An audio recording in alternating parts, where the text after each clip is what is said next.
Ils se sont donné rendez-vous à la place des métiers d'Emerinville le 27 octobre dernier.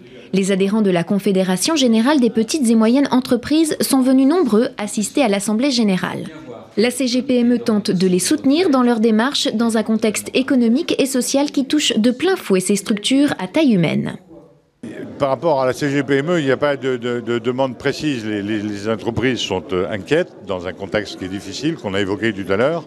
Ce sont des petites entreprises, elles n'ont pas forcément la capacité toujours de se manifester. On essaye surtout de les aider et le tiers médiateur intervient pour nos entreprises quand elles ont, auprès des administrations, quelles qu'elles soient, quand elles ont un problème de trésorerie ou un quelconque problème conjoncturel. Et on a beaucoup travaillé avec l'État justement pour ce faire. Invité pour présenter les thèmes phares de l'action de la CGPME, son président, Jean-François Roubaud. Il est revenu notamment sur le programme Défi Compétences 77 mis en place sur le département avec le soutien de l'Union européenne.